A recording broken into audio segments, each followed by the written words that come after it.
ಕಣಿವೆ ಬಸವನಹಳ್ಳಿ ಗೌರಿ ಗಣೇಶ ಸೇವಾ ಸಮಿತಿಯ 15ನೇ ವರ್ಷದ ಗಣೇಶೋತ್ಸವದ ವಿಸರ್ಜನೋತ್ಸವ ಅದ್ದೂರಿಯಾಗಿ ನೆರವೇರಿತು. ವಿವಿಧ ಪೂಜಾ ಕೈಂಕರ್ಯದ ನಂತರ ಅಲಂಕೃತ ಮಂಟಪದಲ್ಲಿ ಗೌರಿ ಗಣೇಶ ಉತ್ಸವ ಮೂರ್ತಿಯ ಶೋಭಾಯಾತ್ರೆ ನಡೆಯಿತು.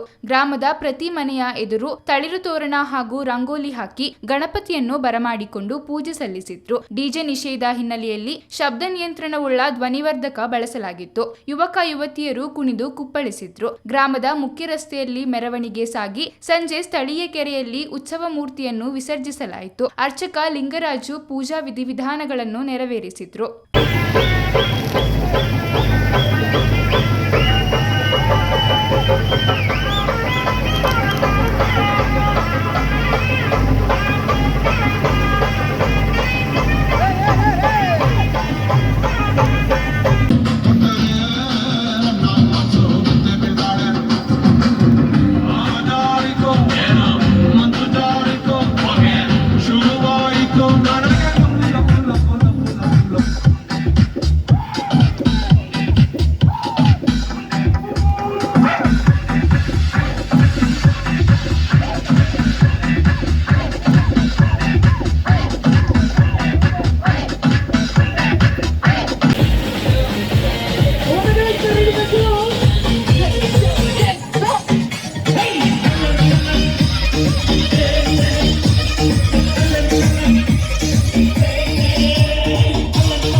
ಯಾಕ ಇರ ಕಲಿಯ